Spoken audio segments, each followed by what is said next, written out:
After September 8th, President Paul Biya of Cameroon became the oldest head of state in the world, following the passing of Queen Elizabeth II of the United Kingdom on that same day. The title was automatically bestowed upon the 89-year-old. The Queen, who was 96 years old, passed away quietly at Balmoral, Scotland, according to a statement from Buckingham Palace.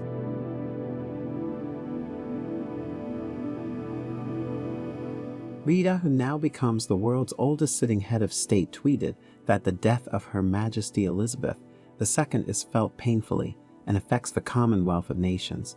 She had a unique stature and played an emblematic role throughout history. With his tweet, Paul Biya joined the list of world leaders expressing their condolences to the royal family on the death of the monarch, who rose to the throne at age 25 and ruled for 7 decades. The 89-year-old autocrat has been in charge of the biggest economy in Central Africa for 40 years and counting. The world's longest reigning non-royal leader would be Biya, if his 4 decades of his rule are combined with the 7 years he previously served as Prime Minister. In our video today, we take a look at Cameroon's Paul Biya, who becomes the oldest world leader after the Queen's death. Biya was born on February 13, 1933. Growing up, he attended schools in Cameroon and earned his diploma from the most prominent high school in the former French colony, Lycée Leclerc in Yaoundé. He received a classical education from French professors, learning Greek, Latin, and philosophy among other things. Later, he attended a number of Parisian schools and graduated from the University of Paris with a law degree as well as other certifications. Cameroon gained independence on January 1, 1960. Biya was a devoted supporter of the country's first president, Ahmadou Ahidjo. He quickly rose through the ranks of the Cameroon National Union Party. He also rose through the ranks of government and held many ministerial positions in the 1960s and 1970s, finally becoming Director of the Cabinet and Minister of State. He was appointed Prime Minister of Cameroon and hence successor to the presidency in 1979.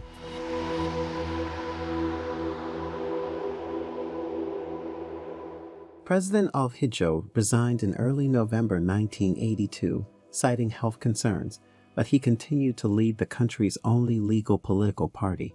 Biya was elected President of Cameroon on November 6, 1982, as stipulated by the Constitution. As party leader, Ahidjo believed he would retain control of the country, especially since Biya had been so faithful to him over the years.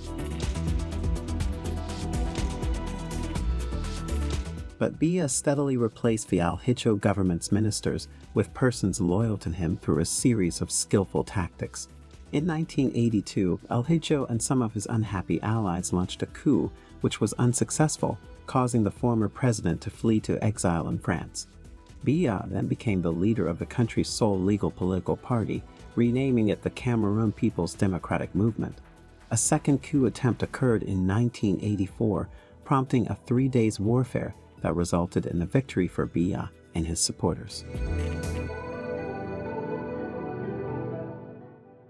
The octogenarian leader, affectionately known as the Lion Man by supporters and members of his ruling Cameroon People's Democratic Movement Party, reluctantly accepted multi-party politics in the 1990s, despite the fact that he has continued to win elections on a regular basis. Opposition parties claim that the votes are consistently rigged in his favor. Biya was re-elected in 1988, 1992, 1997, 2004, 2011, and 2018. His current presidential mandate expires in 2025.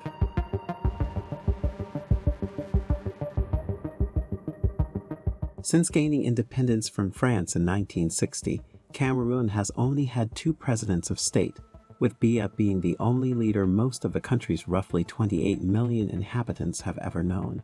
When he was inaugurated as president for the first time in 1982, succeeding Ahmadou Ahidjo, the nation had fewer than 10 million citizens. With more than 60% of the population under 25, Cameroon is primarily a young country.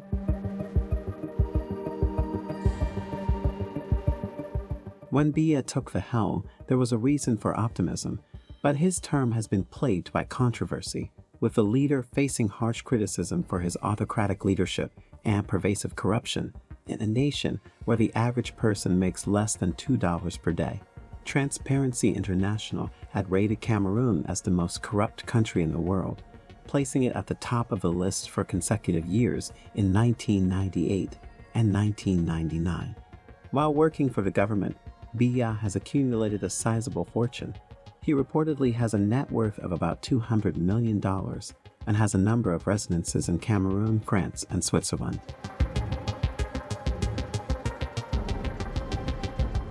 Biya has also gained notoriety for being an absentee president who rules from afar while lavishly spending tax dollars in glamorous hotels in Switzerland, which is referred to as the second home of a constantly vacationing leader.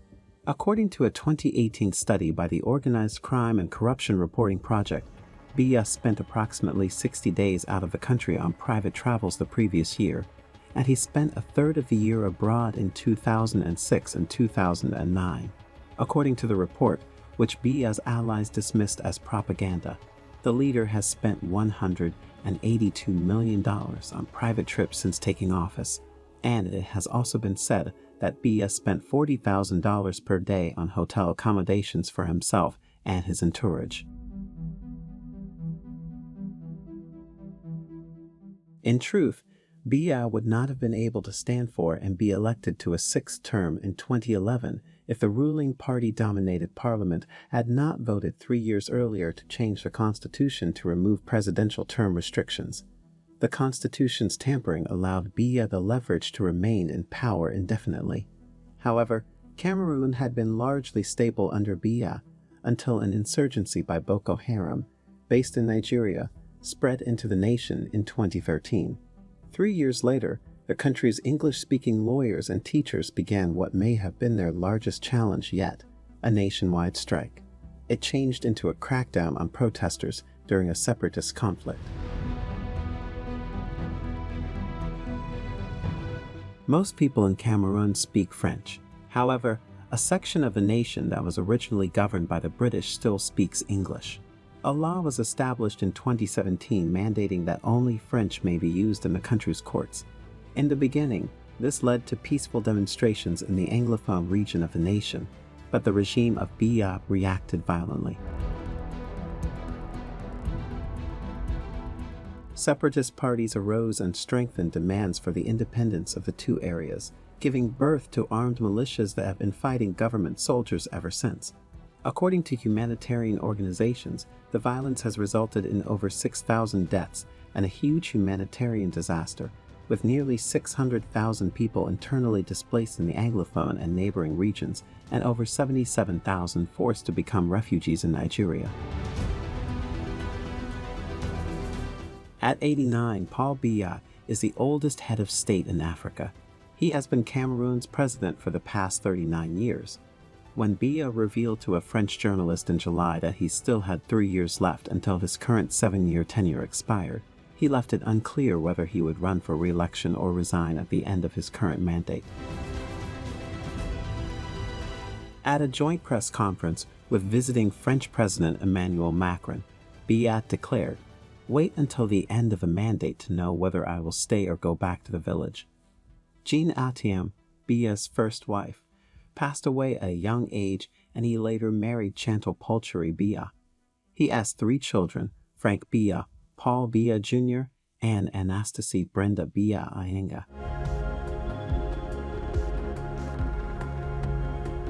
That sums up our video for today.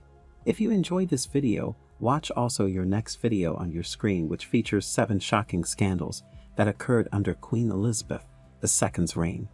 Don't forget to give this video a like, comment, and subscribe for more exciting future videos.